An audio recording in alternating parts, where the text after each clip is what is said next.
Welcome. My name is Dr. George Sparks, and this is Biblical Archaeology from the Ground Down, sponsored by Bible Interact.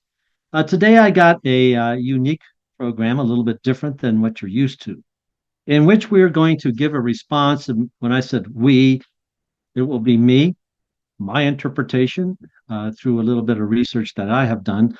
Also, for my peer review, I invited Dr. David Graves, a professor also from Liberty University, retired, and received his PhD from Aberdeen University in Scotland. And he'll be giving his interpretation through his research and study, I'm sure through one of his really great PowerPoints that he does, which I'm sure we're all aware of by now. So this is going to be a response to a claim made by Professor Titus Kennedy on a podcast hosted by John McDowell, in which Dr. Kennedy claimed that the number one artifact supporting the resurrection of Jesus is what they call the Nazareth stone or the Nazareth inscription. If you're not familiar with the Nazareth stone or the Nazareth inscription, be sure to stay tuned. All right. Could there be, and is there any archaeological discoveries that maybe corroborate this?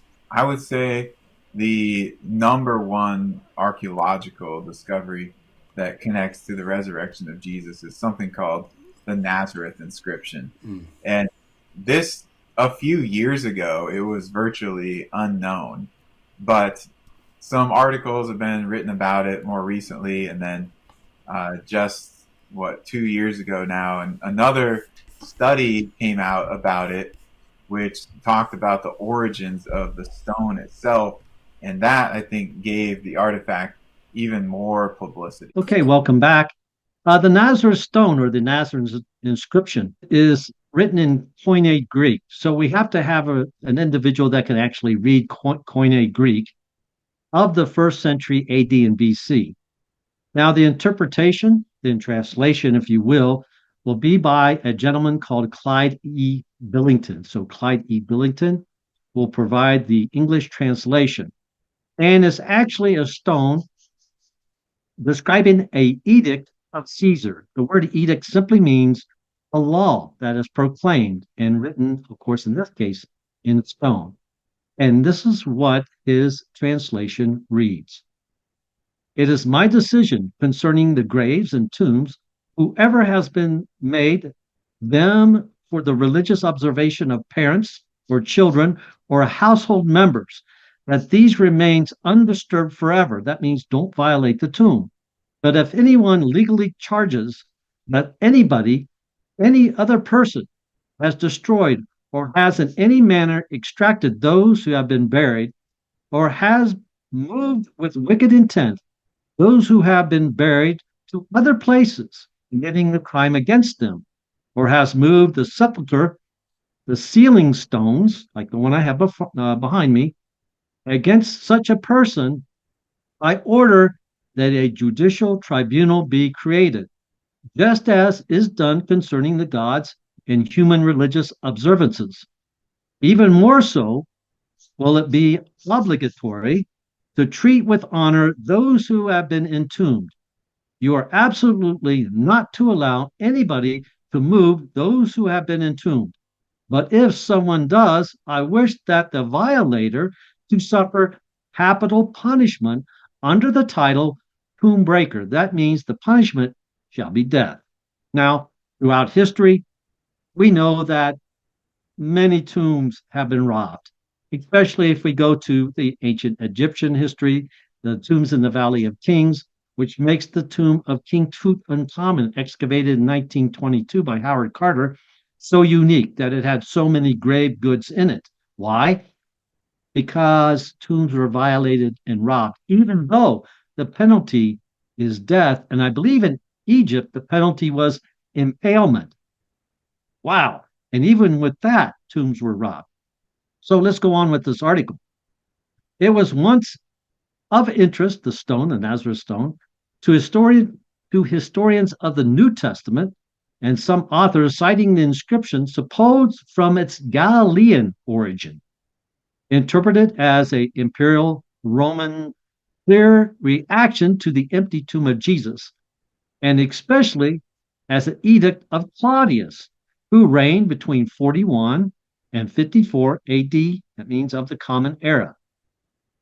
If the inscription was originally set up in Galilee, it can date no earlier than 44 AD, the year Roman rule was imposed there. However, the 2020 isotope study, so this is a study that was done around 4 years ago, a 2020 isotope study of the marble published in the Journal of Archaeological Science clarified the origin of the tablet and points to another interpretation.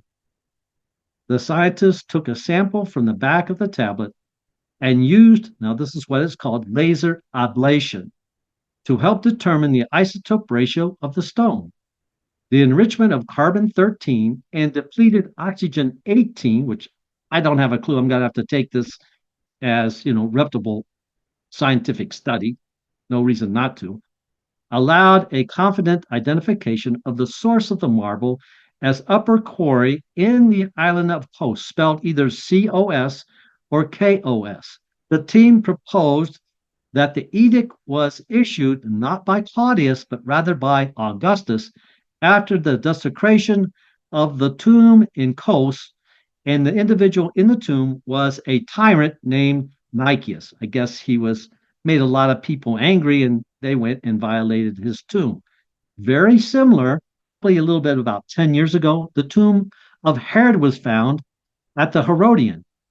The sarcophagi, some of them were found intact, but the one that contained Herod's body was completely smashed. These are now actually assembled and placed in the Israel Museum, and it is an excellent display, very well done. Just like Herod's tomb was an individual that was hated, and his tomb was violated. This is one in case that we can see. Over the number of articles that I read, this one I liked in particular. I think it's to the point and easy to understand. It was entitled Nazareth Inscription Study Debunked. Now it means the study debunks what? Well, as the Nazareth stone doesn't have anything to do with the resurrection and the removal of Jesus's body, which was supposed during that time done by his disciples to make it seem as if he was resurrected. That's what the Gospels actually state. So the Nazareth Inscription study debunked. Evidence for Christ's resurrection. This is a question mark. Is it really evidence for Christ's resurrection then? The article was written up by Dr. Tim Chaffee on April 30th, 2020. So this has been a known fact for over 4 years. So it makes me curious why Dr. Titus Kennedy would actually turn around and make that statement. All right. So at the final end, you be the judge and let me know what you guys think. Okay. In the article, a marble tablet housed in the French National Library measures around approximately, and they're going to give us approximately 23.5 inches by 14.8 inches by 2.4 inches. Has drawn significant attention in recent weeks. Known as the Nazareth Inscription or the Nazareth Tablet, it has been cited as potential archaeological evidence for the biblical account of Christ's resurrection. However, recent reports boldly proclaim that this tablet is unrelated to early Christianity. Consider these following headlines. And of course, these are just the headlines from articles. So the articles, I'm going to read you one, and that's sufficient. Okay, but these were the articles in which this was notified. Newsweek, I guess it's Newsweek magazine, announced Nazareth tablet has nothing to do with Jesus belonging to the Greek tyrant. Okay, nothing to do with Jesus, but it belongs to a Greek tyrant, which we know now as Nicias.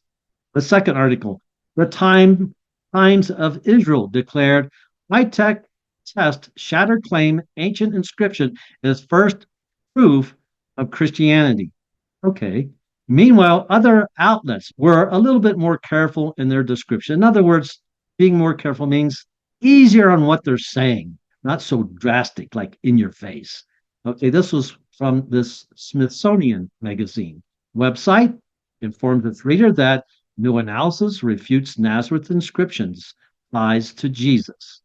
And it means ties to Jesus, of course, death. While Life Science headlines read, was the Nazareth inscription a Roman response to Jesus' empty tomb? New evidence says it wasn't. Perhaps the most guarded headline came from Science News, and it reads, the Nazareth inscription's origins may refute ties to Jesus' resurrection. Up front and to the point. The Nazareth inscription, well, what's it about? Let's go into this article. The potential connection to Christianity has made this tablet a very important discovery. Okay, well, when was it actually discovered? Well, back in 1878. So it's been a while. And it was discovered, or actually purchased by Wilhelm Freuner. It was acquired in, of course, 1878. Unfortunately, this was before the establishment of careful documentation related in the archaeological finds. His notes about it, Wilhelm Freuner's notes about his acquisition, states this: it was sent from Nazareth. Man, that's not much of an acquisitional note. The new study, led by Kyle Harper, professor of classics and letters at the University of Omaha.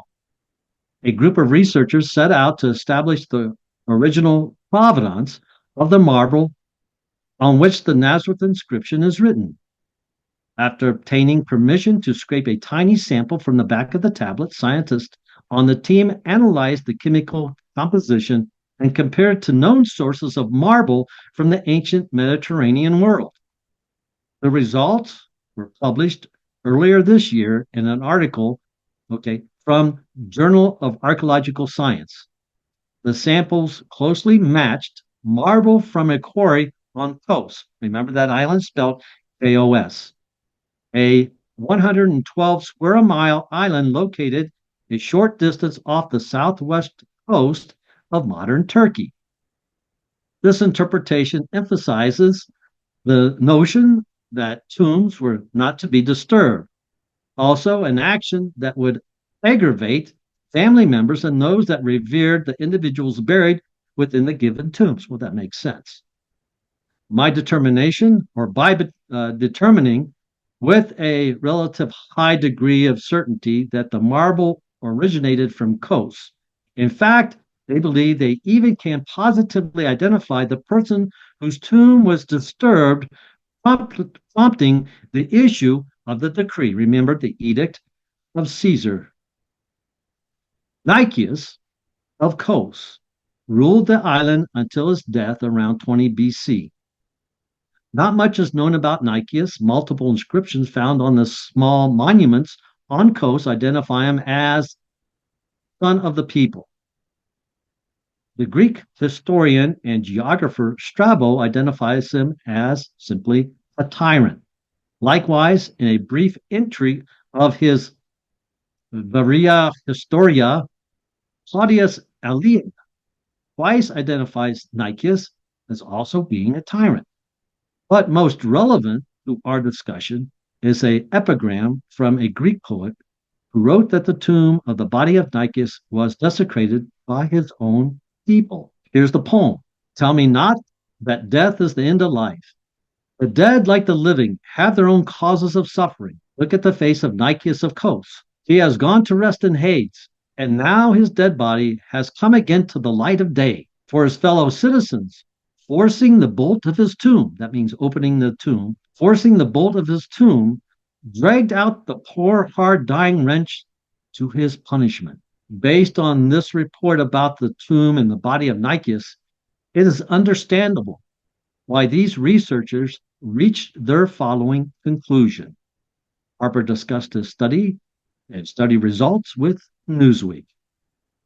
I have been fascinated by this mystery for years, and I wanted to partner with scientists to use a geochemical analysis to unlock the origins of the stone.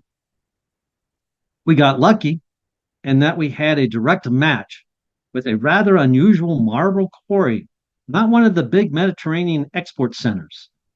And that we know of a famous person whose tomb was scandalously violated from exactly that place. So, to summarize, the study pinpointed two pieces of circumstantial evidence. First of all, the origin of the marble, and also the report about Nicias's tomb and the individual that was buried there who was considered a tyrant, and his tomb was violated by the own inhabitants of the island. So, before concluding that the Nazareth inscription was very likely was written by Claudius by Augustus in response to the desecration of the tomb of Nicias.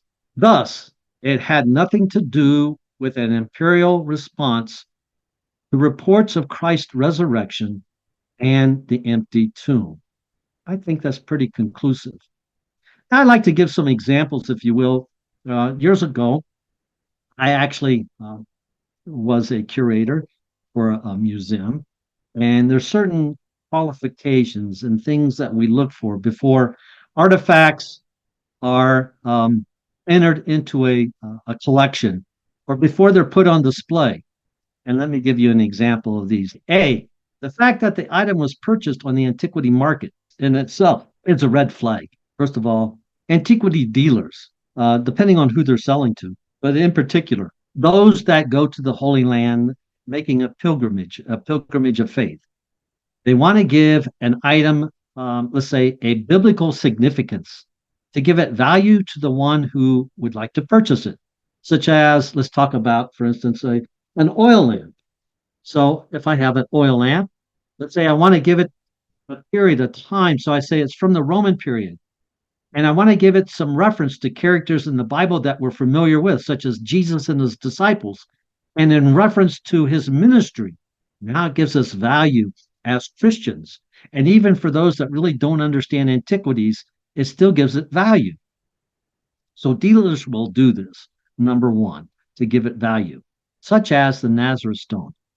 It seems to have shipped from the island of Kos to the area of Galilee and sold in Nazareth as a connection with Jesus, which would give it value. I'm sure he paid quite a bit for this item.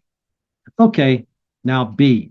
At the time of its purchase in 1878, there was no archaeological provenance, such as a place of its origin, which we call in situ, or a reference to a strata level. It means the level in which it was found in an excavation. And it was not actually identified with any other artifacts, such as coins or items that could be easily identified, such as lamps or certain types of pottery. And we would call this pottery typology, to identify pottery throughout the ages. And there's charts for this now. C, at the time of its purchase, the marble was not identified with a place of origin, knowing that marble in itself is not indigenous to the land of Palestine, and it was called Palestine in 1878. Such as today we know of basalt, a volcanic stone, is very common to Upper Galilee in the Golan Heights. All right, that's one stone. Also, limestone is very common around Jerusalem. So there are stones that are indigenous to the land of Israel, which marble is not. That means it had to come from another location. Important to find out, of course, what location, which the study of Harper did. Okay. B, the inscription on the stone does not mention Jesus of Nazareth at all, nor was it written in a language that was literate for the common Jewish population, especially around the Sea of Galilee, such as we might think of fishermen, which is Aramaic. You think if it's a law and the Romans want the Jewish population to be able to read it, they're going to have it written in their language. Also, the stone, it mentions multiple desecrations, such as tombs and violations, not just one. E, it would be more responsible that Caesar would give an edict, that's the written law, but have it written on papyrus and carried by messenger to Jerusalem, and in Jerusalem have it carved in Aramaic in that local stone, which would be much easier to carve on limestone, right? Okay, F. Priestly authorities in Jerusalem prevent contamination and defilement in the sacred places around the temple had a stone fence built to divide the court of the Gentile from the inner precinct, such as the court of the women. This fence is called the balustrade, or also the sorek, and is spelled Soreq if you want to look it up for reference. And openings, entrances from the Gentile court to the sacred precinct, there were stones set up with inscriptions that warned the Gentiles not to enter by penalty of death. And such stones are now on display, or at least I could say a stone is on display in the Israel Museum. I think it's remarkable that these stones, for instance, came from an ancient Jewish temple location, and these were not carried away, such as the Nazareth Inscription, to a different place and sold. But these were actually found in locations of origin. The first one in 1871, and then decades later, a partial inscription was discovered in 1935. And this is a second copy found during an actual excavation, which means in situ. That's what we want. It was also found in a secondary use. That means it was removed from its original location and then placed in another location, but for a different use. All right. This is called a secondary use. And it was found outside the Lion's Gate. The Lion's Gate is where we enter in pilgrimage to walk on what we call today the Via della Rosa. Okay, the inscription on the stone reads, now both stones were written in Greek. No Latin versions have yet been discovered. But they warn, no foreigner may enter within the balustrade around the sanctuary, and that the enclosure, whoever is caught on himself, shall be to blame for death, which will pursue. So once again, the penalty could be death. So this is the temple of Herod during the Roman period. I'm going to point out areas of the temple.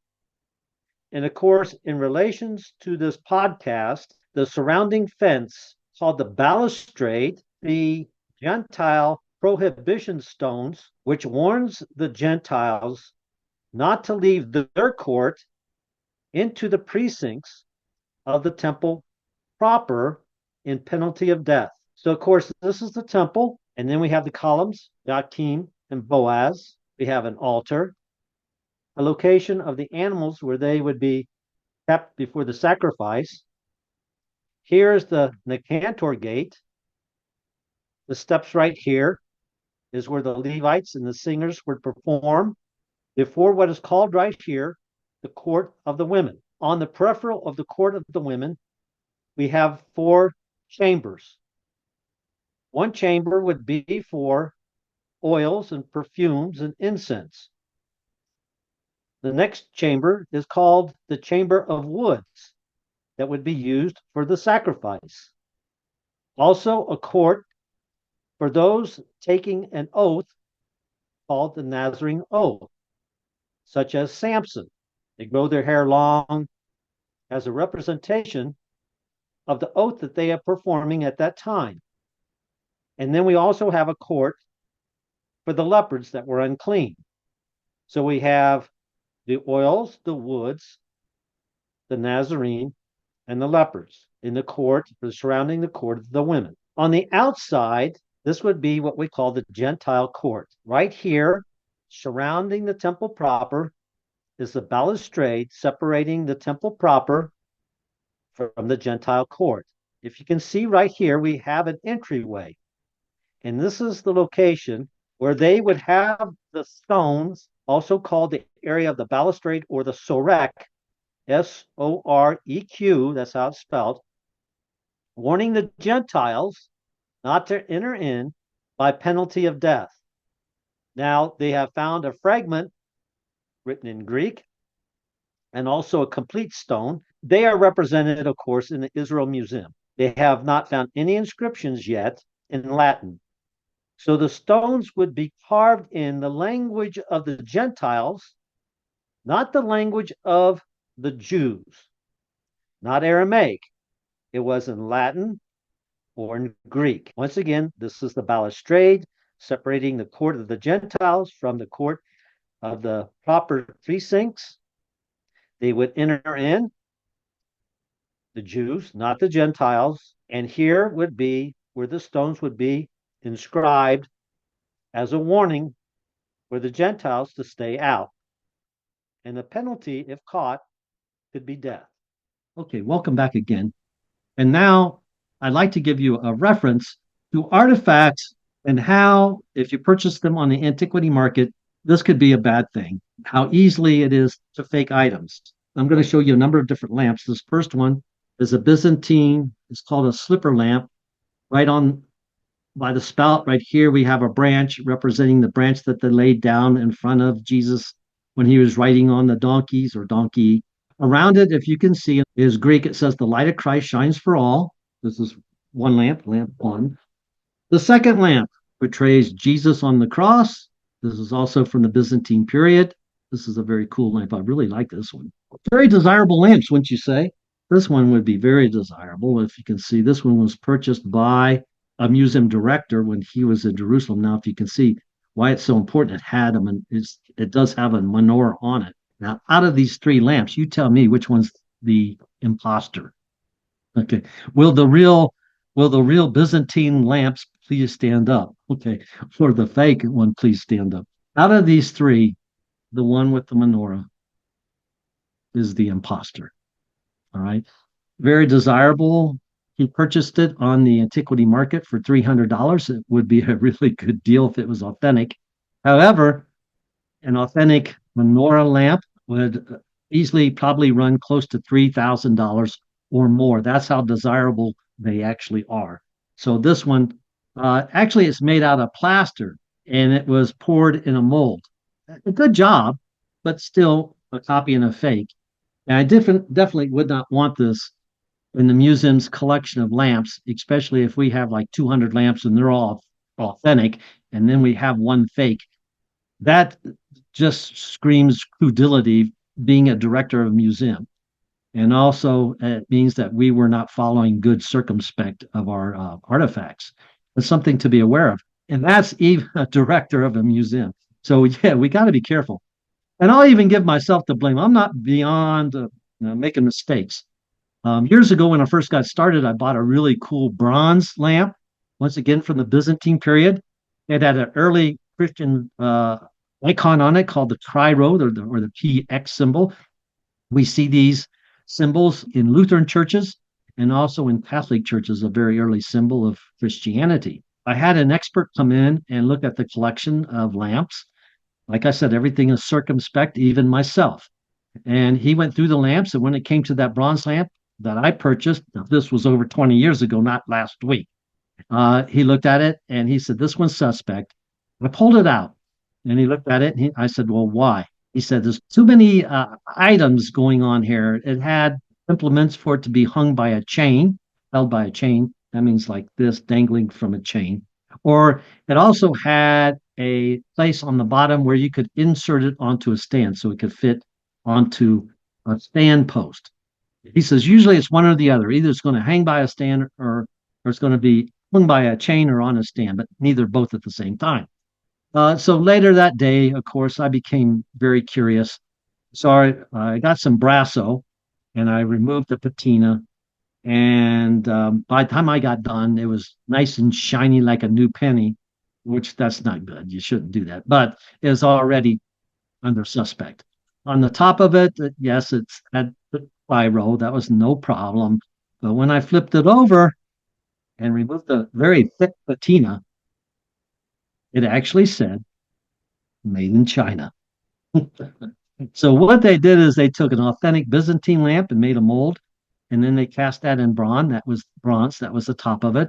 And then they just took a lamp, probably some kind of genie lamp that was made in China, and they soldered the Byzantine top of it to the bottom of it, and then they covered it with a thick patina to make it look and appear old. I got fooled. That was early on, but that's why we have circumspect. And even though we want something to be true, we desire something to be true, we have to face the facts. I was fooled. So, in looking at the Nazareth stone with this evidence before us, and also we got a program with Dr. David Graves putting me under peer review. Will he agree or will he disagree? I already told him if he disagrees, he won't be on the program again. But he knew I was kidding. It's not a personal attack. It's to keep us from being embarrassed by the public if we do something like put a fake artifact in a display case representing the collection of a museum. So this is why we have peer review, so that we do not fall into credulity. And really, it's a matter of basically respecting those that are in the field, that have been in it for a while, and that we're not above, nobody's above being, you could say, under circumspect. So with that, what do you think? The Nazareth inscription, does it have anything with to do with Jesus of Nazareth? Yes or no? But don't judge too quickly that I'm correct. Wait for the peer review of Dr. Graves. I'm sure it's going to be good. I have no idea where he's going to come from. Maybe he's going to agree. Maybe he's going to disagree. Maybe his angle of approach, approving or disproving, will be completely different than mine. So stay tuned and let's all learn together. Thank you very much. My name is Dr. Sparks, and this is Biblical Archaeology from the Ground Down. Well, welcome today on another episode of Biblical Archaeology from the Ground Down, sponsored by Bible Interact. Today we got it's a different type of program. We're actually going to be doing a response, and by we, I mean Dr. David Graves, who's now in Portugal, has joined me, and myself. This is going to be a response to a claim made by Professor Titus Kennedy on a podcast hosted by Sean McDowell. I like to go over different podcasts to see what everybody else is doing out there and maybe pick up some information as well.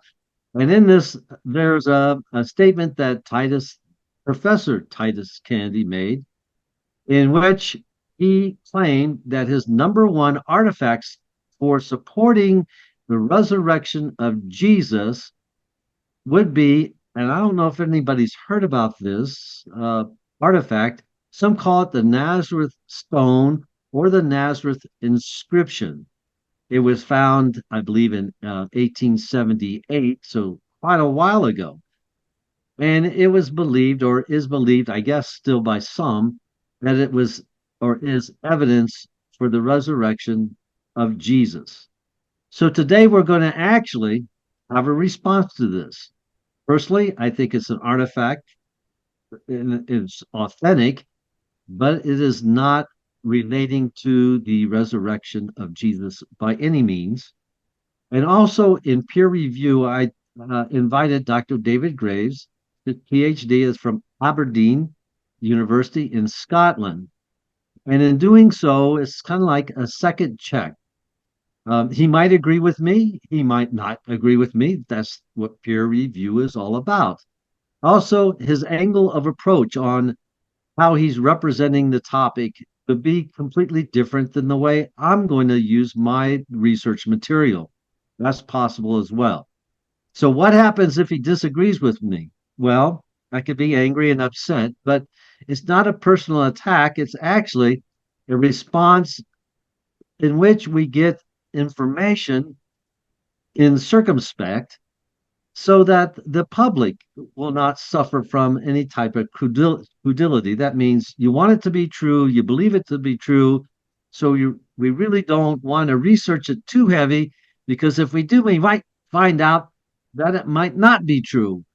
But as a result, unfortunately, if something is claimed to be an authentic artifact in representing a biblical event, and you find out later that it isn't, my opinion is that it could do more harm than good. It's rather to be studied and seen for what it really is. I'm going to give my opinion. Dr. David Graves is going to give his opinion. I don't know what it's going to be at this time.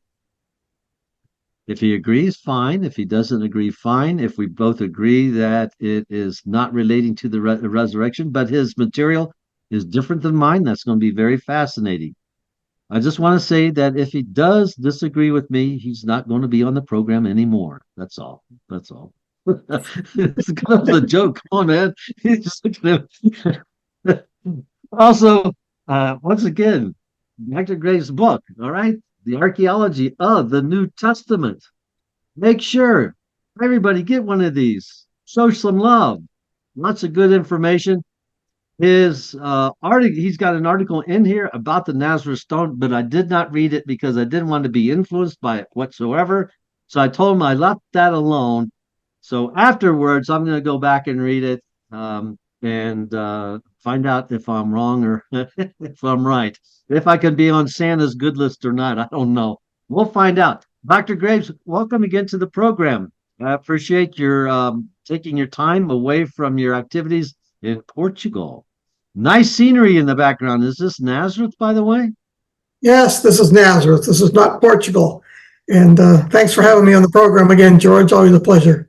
This is the actual Nazareth inscription. Rather than do a photograph of it, I redrew it with a contrast so you can make out the Greek letters. It's called SEG, which is one of the books on inscriptions.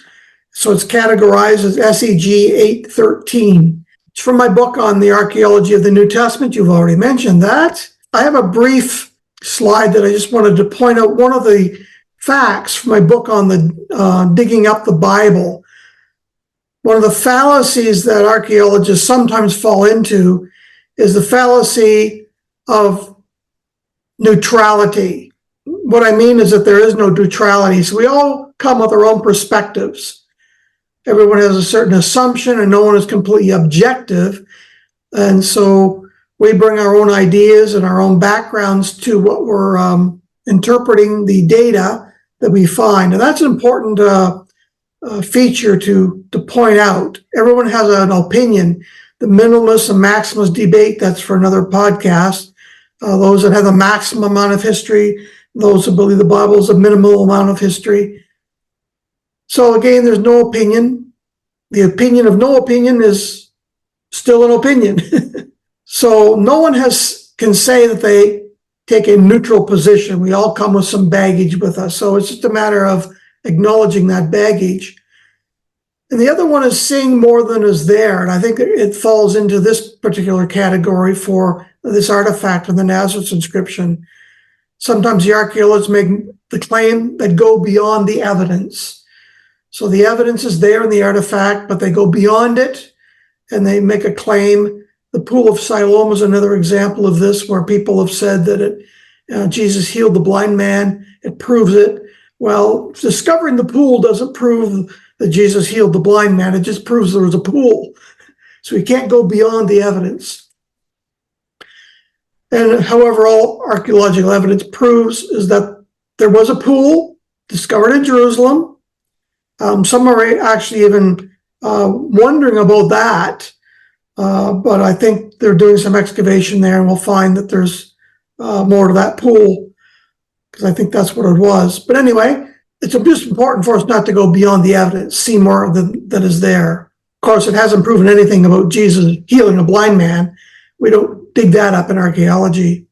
All we can claim is that Jesus, or that John was accurate in describing there was a pool in Jerusalem, and we believe this is the pool, or at least I do now. Probably the pool, but we can't be certain because the pool hasn't got an inscription. So again, we have to go, how much evidence do we have to make a claim that we make? One of the others is fitting a square peg into a round hole. And so Thomas Davis says, the flaws of a model are not fatal to the source. Too often the biblical narrative has been forced to conform to an archaeological model. In other words, we're trying to fit a square peg into a round hole. We're trying to make the evidence fit what we believe. Our assumption is that the resurrection is true and it happened, but do we want to take the evidence and try and fit that evidence into a round hole? So we don't dismiss the history and the geography of the Bible, but we don't minimize the problems or stretch the interpretation of the data. We don't explain things away. And I think this is a prime case where we may have some may have gone further with the evidence than the evidence demands. Don't make a claim beyond what the data has supported and can support. Be honest with the findings. Don't place your archaeological burden of proving the Bible Because if you try and prove the Bible, you end up with the Bible being subservient to archaeology. So we want to make sure we have archaeology subservient to the Bible. I want to mention a book that some may not know about, and this was written in the 1930s by a lawyer by the name of Frank Morrison, called Who Moved the Stone. He set out as a skeptic trying to look at the death and the resurrection of Jesus to try and prove it false, but he treated the evidence as a lawyer would in a courtroom with evidence that was found in the Bible. So the first possibility of who moved the stone was the priests and the scribes. Well, you say to yourself, why would the priests and the scribes move the stone? If they had the body of Jesus, they would have revealed it. They would have displayed it in order to do away with the arguments of the disciples who claimed that Jesus had been raised from the dead. If the apostles and the disciples had the body of Jesus, why were they just so surprised when Jesus appeared to them in the gospel narratives?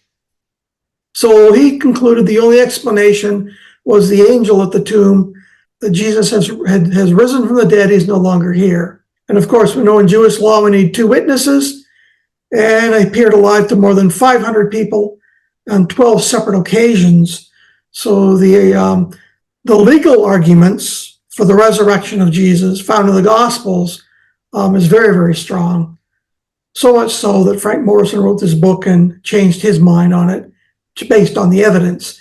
So again, we come back to the evidence of the Nazareth inscription. It's a long way of getting to our subject matter, but I think that background information is really important. It was discovered by a fellow by the name, it was acquired by William Franier in France in 1878.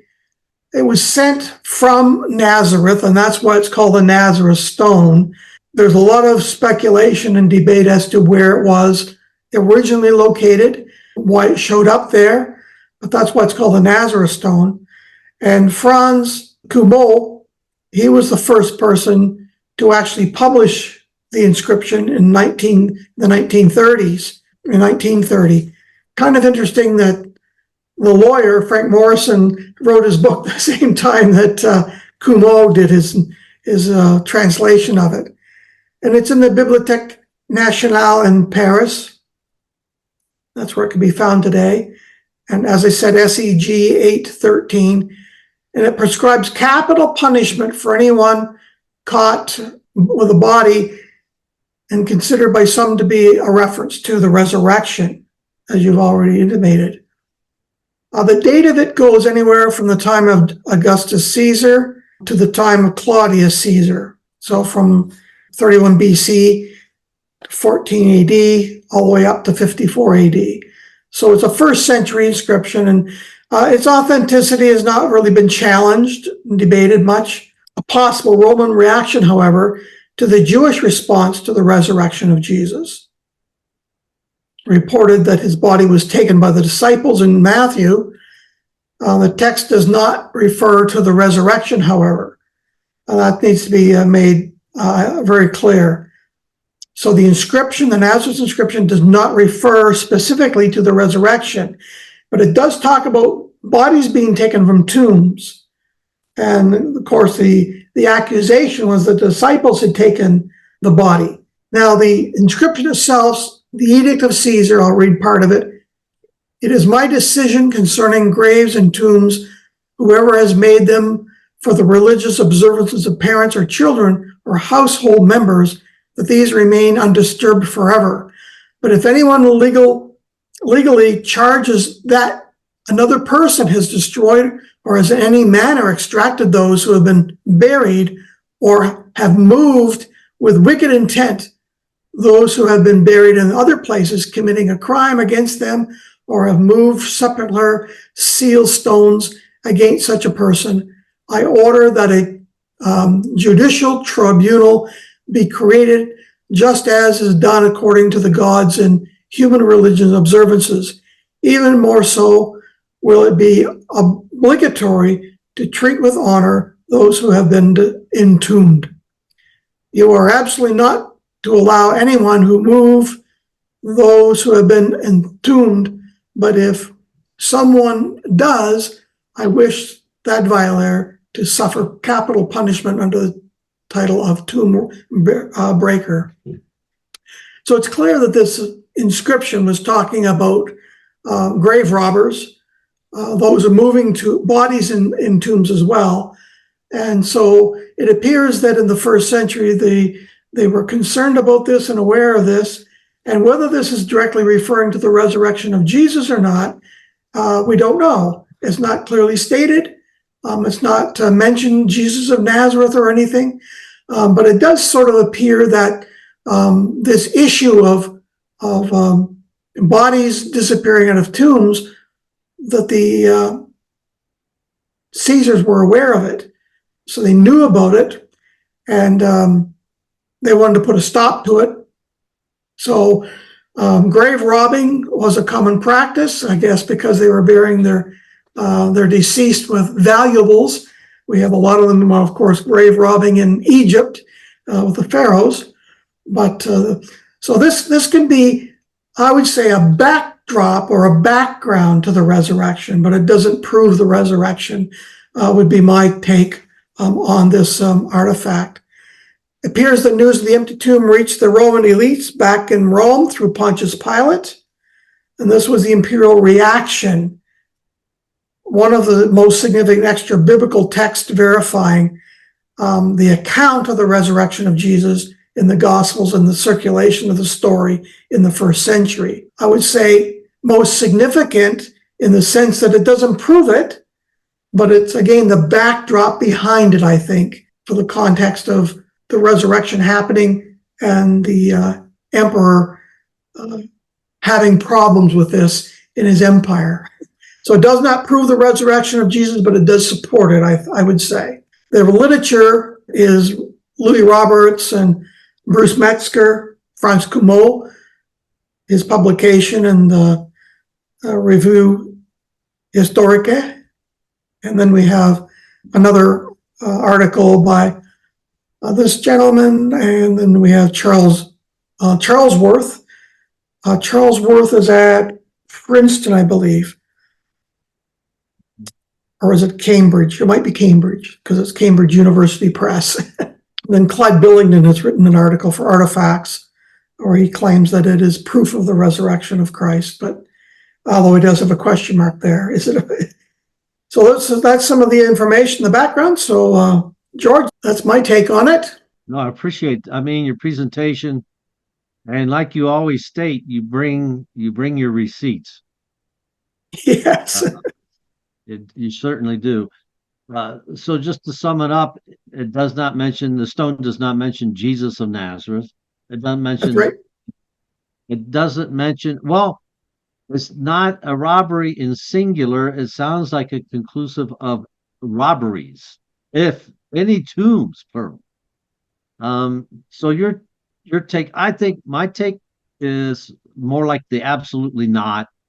It has nothing whatsoever to do with it, where yours is. The resurrection itself may have prompted them to give this edict as a response to, as a reaction to what had taken place. And the claims, of course, that the soldiers were sitting there and they see this stone rolled away. Who moved the tomb? Who moved the stone?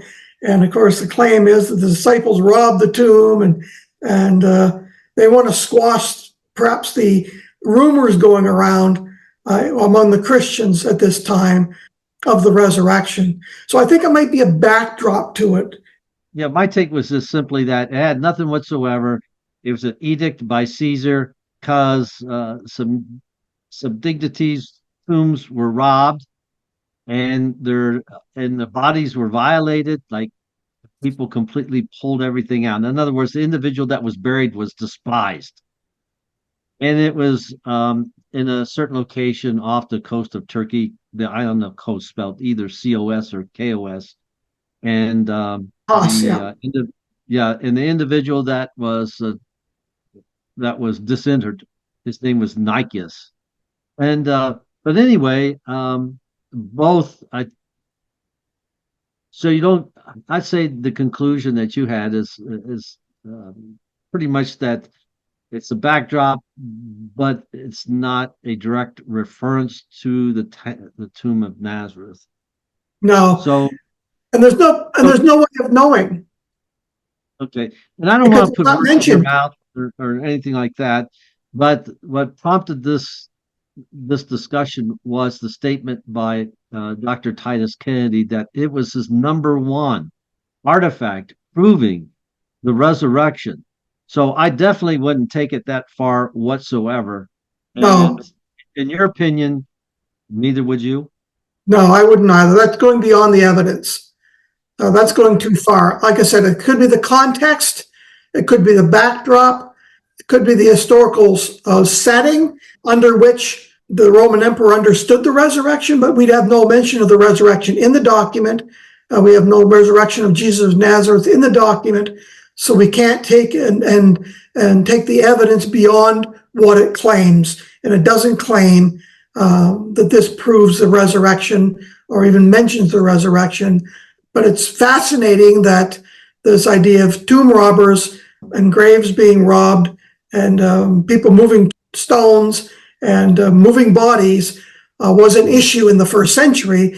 That's the backdrop against which we must read and understand, I think, the Gospels and the resurrection. You talked about so many different topics in our program. One I'm going to bring back in remembrance is the Pontius Pilate ring, Yes. which was found at the location of the Herodian. In one respect, we have Jesus of Nazareth and the claim that his disciples took the body, violated a tomb that was supposed to be sealed and watched by guards.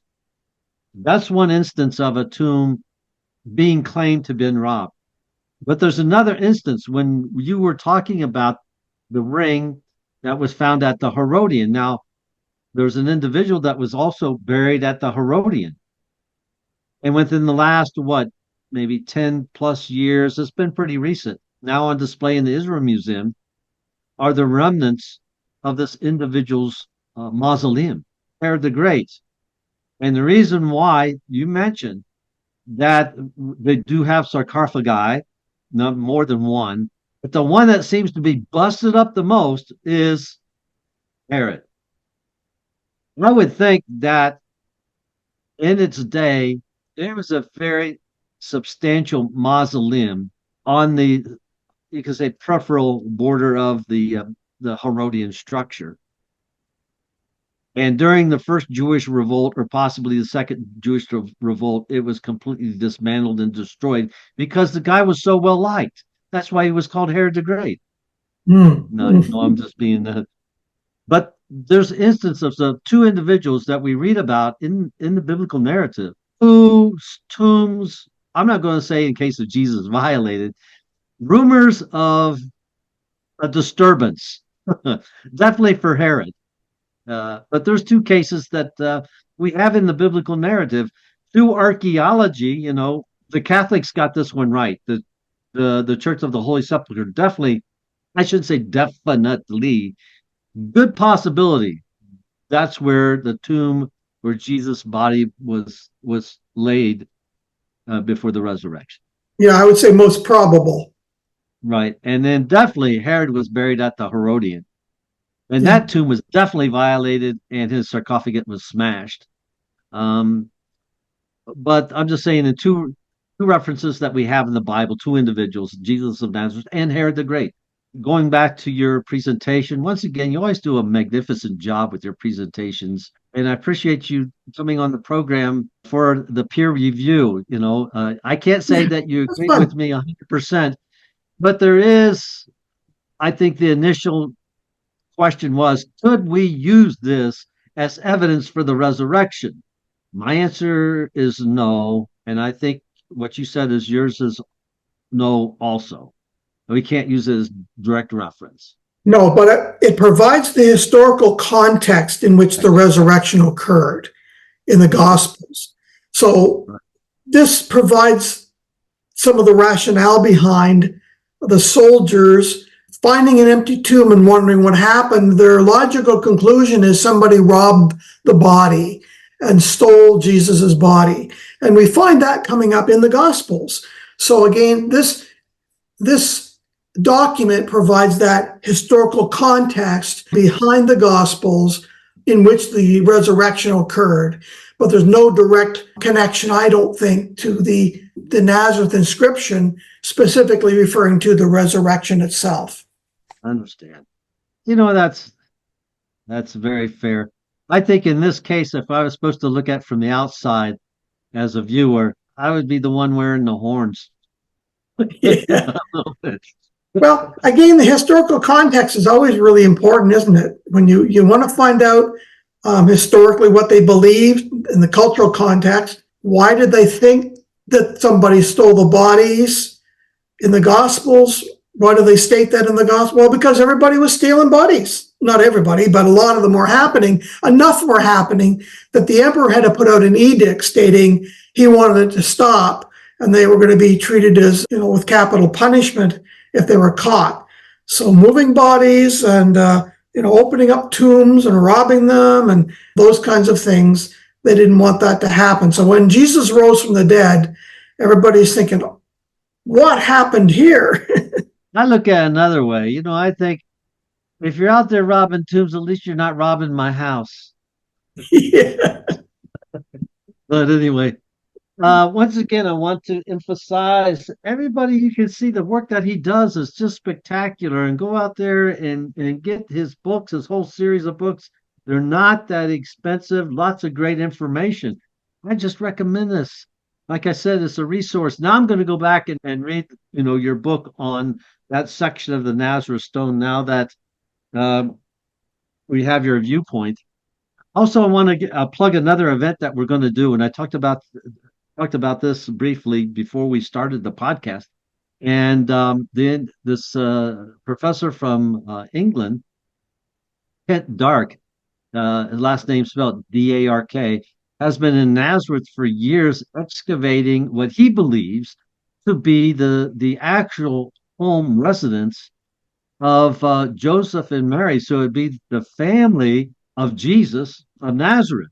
He also has a book out there and that you can download and put on Kindle. He's going to be on the program as well. I think it'd be an interesting podcast. I welcome everybody to that. Be on the outlook for that podcast. I think it's going to be fascinating. It's one of those things where, you know what, I would like to go there and be in that excavation, wouldn't you? Just to say, because you were at the Dead Sea Scroll with Dr. Randall Price in those caves. And if you could be in a cave, you definitely want to be in Nazareth and try. I mean, I can understand. I think I would be. Wouldn't you want to be there for that excavation too? No, That would be a lot of it'd be fun. great fun. You never know what's going to be around the next corner and what you're going to discover. So it's always fascinating. But again, I always say to my students, be sure you don't make more of the evidence than is there.